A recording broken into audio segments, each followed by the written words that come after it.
मृत्यु क्या है यह जानने के लिए मौत के दरवाजे तक पहुंच गया 7 साल का बच्चा। नमस्कार, मैं आपकी दोस्त अंजलि। दोस्तों, आज मैं एक ऐसा वीडियो लेकर आई हूँ जिसे सुनने के बाद और देखने के बाद आप बहुत ही आश्चर्यजनक हो जाएंगे। तो वीडियो को अंत तक देखिएगा ज़रूर, और पसंद है तो लाइक करिएगा और कमेंट करिएगा और ज़्यादा से ज़्यादा शेयर करिएगा। और जो भी मेरे चैनल को अभी तक सब्सक्राइब नहीं किए हैं तो प्लीज़ सब्सक्राइब कर लीजिएगा। मैं ऐसे ही मोटिवेशनल वीडियो आप सबके लिए लाती रहती हूँ। तो चलिए मैं वीडियो को शुरू करती हूँ। हिमालय की ऊंचाई से लेकर सागर की गहराई तक की दूरी मापते हुए जिस बड़े और फैले हुए जमीन के टुकड़े से होकर गुजरना होता है, इतिहास के एक पूरे दौर को देखें तो इसकी बात ही कुछ और रही है। पन्ना दर पन्ना पलटते हुए जब आप समय की ओर पीछे मुड़कर देखेंगे तो पाएंगे कि संस्कृति और सभ्यता का एक अलग ही ढांचा कितनी खूबसूरती से विकसित होता चला आया है। आदम से उन्नत होने की इस पूरी प्रक्रिया का दस्तावेजीकरण जिन गाथाओं और कहानियों के जरिए होकर हम तक पहुंचता है, वे है वेद, पुराण, उपनिषद और शास्त्र ग्रंथ। प्राचीन से भी प्राचीन हो जाने के कारण आज के दौर में हम आप भले ही इन दस्तावेजों को महज कल्पना कहकर नकार दे, तो भी इनके भीतर जो ज्ञान और समझ की बातें भरी पड़ी है ना, उन्हें नहीं नकारा जा सकता। पंडित जवाहरलाल नेहरू भी जब डिस्कवरी ऑफ इंडिया में वेद और वैदिक युग का जिक्र करते हैं तो लिखते हैं कि वेद इंसानी दिमाग के अंदर फूटे सबसे पहले विचार है। वह शुद्ध है, प्राकृतिक है, और तब के आदमी ने, वह चाहे जो भी रहे हैं, ऋषि मुनि ज्ञानी जो भी रहे, अपनी प्रकृति को जैसा देखा महसूस किया वह दूसरे से कहा। वेद ने यह नहीं कहा कि जो मैं कह रहा हूँ वह अंतिम सत्य है, बल्कि कही हुई हर बात में सुधार और बदलाव की गुंजाइश रखी। वेद में चिंतन की यह भावना धीरे धीरे इतनी विकसित हुई कि उसने धर्म को ही पुकार कर कहा, हे धर्म हमें विश्वास प्रदान करो। तब वेद ने ईश्वर की पूजा नहीं की, बल्कि खुद ही यह सवाल उठाए कि वह जिसकी और क्यों पूजा करे, कैसे करे, किस लिए करे, और पूजा का सही और सरल मार्ग क्या है, जीवन क्या है, जीवन जीने का मार्ग क्या है, प्राण क्या है, कौन है, मैं कौन हूँ, कहाँ हूँ, क्यों हूँ। इस सूक्ति का पहला श्लोक कहता है कि सृष्टि के बनने से पहले सत्य नहीं था, अंतरिक्ष और आकाश भी नहीं था, स्वर्ग लोक मृत्यु लोक भी नहीं थे, तो फिर कौन था, किसने छुपा रखा था, कहाँ गहराई में था, क्योंकि सागर भी नहीं थे। दूसरा श्लोक कहता है कि जब उस समय मृत्यु नहीं थी, दिन और रात नहीं थे, प्रलय नहीं था, वह प्राण वायु कौन थी, माया कहाँ थी, और इन सबसे भी बड़ा ब्रह्म कहाँ था।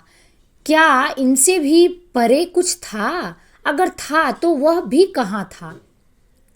नासदीय सूक्त की एक लंबी सीरीज इन्हीं सवालों का कलेक्शन है। यह सवाल बताते हैं कि वेद या वेदों के मंत्र लिखने वाला व्यक्ति और समाज अंधाधुंध भेड़ चाल में चलने वाला या किसी परम सत्ता के प्रभाव में डर जाने वाला समाज नहीं था, बल्कि पहले वह सोचता था, सवाल करता था, समझने की कोशिश करता था और उन पर अन्य लोगों से भी विमर्श करता था। वेदों ने विमर्श को बड़े पैमाने पर स्वीकृति दी है और यह पूरा डॉक्यूमेंट भारतीय इतिहास के सबसे बड़े विमर्श के तौर पर हमारी सबसे अहम विरासत है, जिसके कई निष्कर्ष में से एक प्रमुख निष्कर्ष है अंके सत्य विप्रा बहुधा वदंती, यानी कि सत्य एक ही है और ज्ञानी लोग उसे अलग अलग नामों से पुकारते हैं। कहने का मतलब यह है कि सत्य की खोज इंसानी दिमाग में कौंधा सबसे पहला विचार है। यह खोज अब भी जारी है। उपनिषदों और पुराण कथाओं के हवाले से यह पता चलता है कि खाने कमाने और जीने मरने जैसी सामान्य जिंदगी गुजारने वालों की इस भीड़ में कुछ ऐसे भी लोग हुए हैं जो सत्य की खोज की इस पताका को लिए काफ़ी दूर तक भिड़े हैं। इतनी दूर की जहाँ जीवन मृत्यु और स्वर्ग नरक के दरवाजे आपस में मिलते हैं। ऐसे ही एक कहानी 7 साल के बालक नचिकेता की है। नचिकेता, जिसकी उम्र महज 5 या 7 साल की रही होगी, लेकिन उसके इंसानी दिमाग में कौंध रहे विचार काफी उन्नति कर चुके थे। कठोपनिषद में नचिकेता को संसार का पहला जिज्ञासु बताया गया है। वैदिक युग की बात है, कालखंड को भी मान ले तो यह सतयुग का समय रहा होगा। इसी समय एक महान ऋषि हुए वाजश्रवा। वाजश्रवा का एक बेटा हुआ वाजश्रवस। वाजश्रवस मेधावी था और उसने जल्द ही वेदों की रचनाओं और यज्ञ की आहुतियों के मंत्र सुनकर याद कर लिए। समय के साथ वाजश्रवस जवान हुआ, उसका विवाह हुआ और फिर समय के साथ एक स्वस्थ पुत्र का पिता बन गया। एक दिन वाजश्रवस ने विश्वजीत यज्ञ का अनुष्ठान किया और संकल्प लिया कि वह अपनी सारी संपत्ति और गाय दान कर देगा। इस समय उसका पुत्र, जिसका नाम नचिकेता था, वह 5 वर्ष का बालक था। घर में कोई आयोजन हो तो बालकों के मन में उल्लास और खुशी तो होती ही है। नचिकेता भी यज्ञ और उस अनुष्ठान से काफी खुश था, लेकिन जब उसके पिता अपनी गाय दान करने लगे तो वह दुखी हो गया। असल में ऋषि वाजश्रवस की सभी गाय बूढ़ी हो चुकी थी और उनसे कई तो बीमारियां भी थी और दूध भी नहीं देती थी। नचिकेता ऐसा सोचने लगा कि उसके पिता जो कर रहे हैं वह दान नहीं है, चालाकी है। दान तो अपनी प्यारी वस्तुओं का करना चाहिए, ऐसा उसने आश्रम में एक आचार्य से सुन रखा था। यही बात कहने वह अपने पिता के पास पहुंचा। उसने दान का संकल्प लेते हुए अपने पिता के हाथ पकड़ते हुए कहा कि यह आप क्या कर रहे हैं? आप अपनी बूढ़ी गाय दान कर रहे हैं, वह किसी काम की नहीं है। पिता ने उसे एक और झटका और फिर दान का संकल्प लेने लगे। नचिकेता फिर से उन्हें समझाने लगा, कहने लगा, पिताजी, दान तो उसका करते हैं ना जो सबसे प्रिय हो, तो फिर आपके लिए सबसे प्रिय तो मैं हुआ। हाँ, मैं ही तो हूँ आपको सबसे प्रिय, तो फिर आप मुझे किसे दान में देंगे? नचिकेता बुरी तरह उलझते हुए अपने पिता से यह सवाल करने लगा। वह बार बार पूछने लगा, आप मुझे किसे दान में देंगे? आप मुझे किसे दान में देंगे? आप मुझे किसे दान में देंगे? नचिकेता के बार बार किए जा रहे इन सवालों से झझलाए उसके पिता गुस्से में भर उठे और उन्होंने नचिकेता को डपटते हुए कहा, जा, मैं तुझे यम को दान में देता हूँ। पिता की आज्ञा पालन के लिए भगवान श्री राम प्रसिद्ध है कि वह उनके वचन का पालन करने के लिए वन को चले गए, लेकिन नचिकेता ने गुस्से में भी कहे गए पिता की बातों को गंभीरता से लिया और सहर्ष इसे स्वीकार करते हुए यम के पास जाने के लिए तैयारी करने लगा। यम, जो कि मृत्यु के देवता है और जिनके पास जाने का अर्थ मौत के अलावा कुछ नहीं है। फिर भी नचिकेता उस राह पर चल पड़ा। माँ रोने लगी, पिता दुखी होकर पछताने लगे, लेकिन नचिकेता अडिग रहा। उसने कहा कि अब मैं दान में दिया जा चुका हूँ तो मैं वही जाऊँगा जिसे मैं दान में मिला हूँ। लाख रोके जाने के बावजूद भी नचिकेता नहीं रुका, वह चल पड़ा। जो मानव समाज से सिर्फ जीवन के लिए आतुर रहता है, उसी समाज का एक बालक मौत को खोजने निकल पड़ा।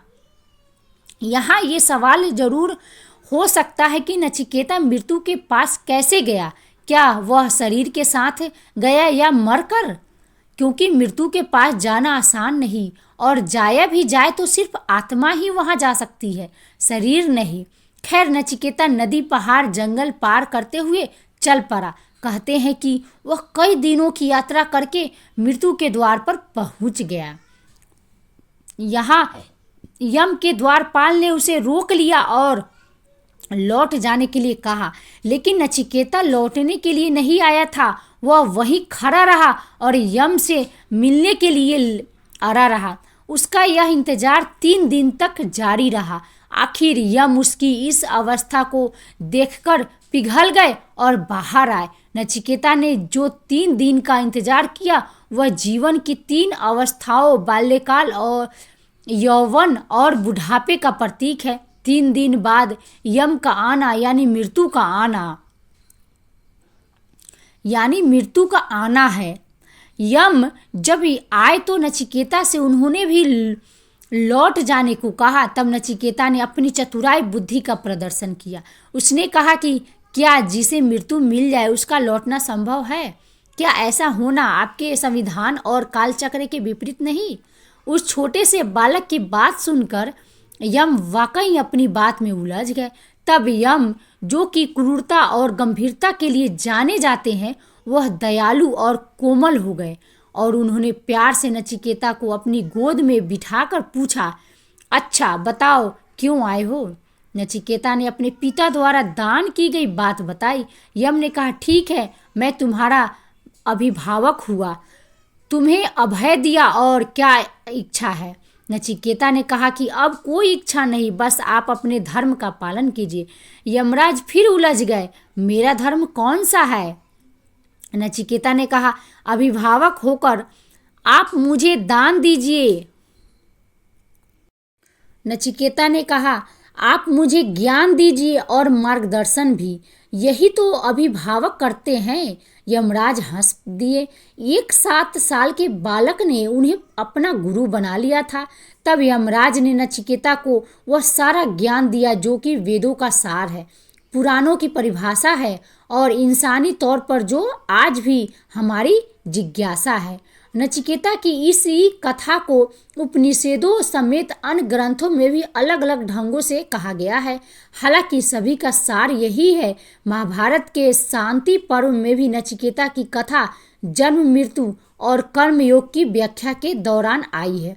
इसमें कहा गया है कि जब नचिकेता बिना खाए पिए 3 दिन तक यम द्वार पर रहा तो यम को दुख हुआ कि ब्राह्मण अतिथि 3 दिनों तक उनके द्वार पर बिना अन्न जल के रहा। अतिथि देवो भव की परंपरा का उदाहरण भी यहाँ देखने को मिलता है। अपनी गलती की भरपाई के लिए यम ने नचिकेता से कहा, आपने मेरे द्वार पर 3 दिन बिना अन्न जल बिताया है ना, इसीलिए मुझसे 3 वरदान मांगो। नचिकेता ने सबसे पहले अपने पिता और खुद के लिए शांति मांगी। दूसरे वरदान में नचिकेता ने पवित्र अग्नि विद्या सीख ली। इस तरह यम ने अग्नि को एक और नाम नचिकेत अग्नि दिया। तीसरे वरदान में नचिकेता शरीर की मृत्यु और उसका रहस्य जानना चाहता था।